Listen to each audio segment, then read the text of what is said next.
1932 August മാസത്തിൽ Thomas Dorsey എന്ന American ക്രിസ്തീയ സംഗീതജ്ഞൻ്റെ ഭാര്യ നെറ്റി ഹാർപ്പറും അവരുടെ കൈക്കുഞ്ഞായ മകനും മരിച്ചതിലുള്ള ദുഃഖത്തിന് മറുപടിയായാണ് Thomas Dorsey precious Lord, take my hand, lead me on, let me stand എന്നാരംഭിക്കുന്ന ഗാനം എഴുതിയത്.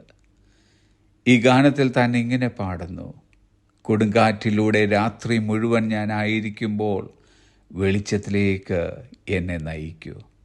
പ്രിയ കർത്താവേ, എൻ്റെ കൈ പിടിക്കൂ, എന്നെ വീട്ടിലേക്ക് നയിക്കൂ. എൻ്റെ വഴി മങ്ങുമ്പോൾ പ്രിയ കർത്താവേ അടുത്തിരിക്കൂ. എൻ്റെ ജീവൻ ഏതാണ്ട് ഇല്ലാതെയാകുമ്പോൾ എൻ്റെ നിലവിളി കേൾക്കണമേ. ഞാൻ വീഴാതിരിക്കാൻ എൻ്റെ കൈ പിടിക്കണമേ. എന്നെ നിൽക്കാൻ അനുവദിക്കൂ. ഞാൻ ക്ഷീണിതനാണ്, ഞാൻ ദുർബലനാണ്. പ്രിയ കർത്താവേ, എൻ്റെ കൈ പിടിച്ച് എന്നെ വീട്ടിലേക്ക് നയിക്കണമേ.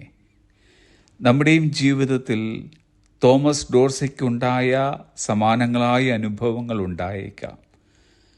നാം ക്ഷീണിച്ചു പോകുന്നുവോ, ദുർബലനായി തീരുന്നുവോ എന്ന തോന്നൽ അന്നേരങ്ങളിൽ നമുക്കുണ്ടായേക്കാം.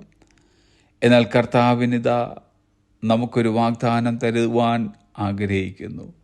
യെശയ്യാപ്രവചനം 41 അധ്യായത്തിൻ്റെ 13 വാക്യം: നിന്റെ ദൈവമായ യഹോവ എന്ന ഞാൻ നിന്റെ വലങ്കൈ പിടിച്ച് നിന്നോട് ഭയപ്പെടേണ്ട, ഞാൻ നിന്നെ സഹായിക്കുമെന്ന് പറയുന്നു.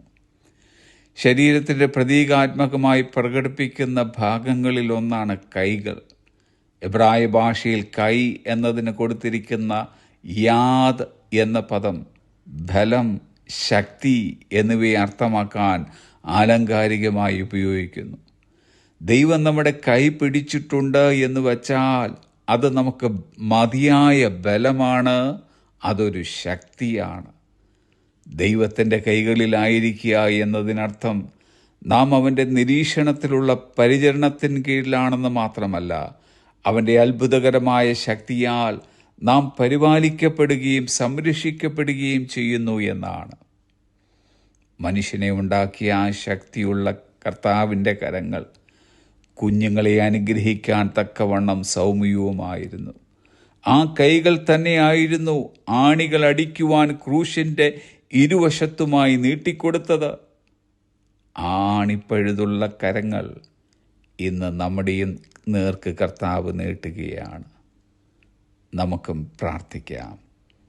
Precious Lord, take my hand, lead me on, let me stand. Amen. Have A blessed day.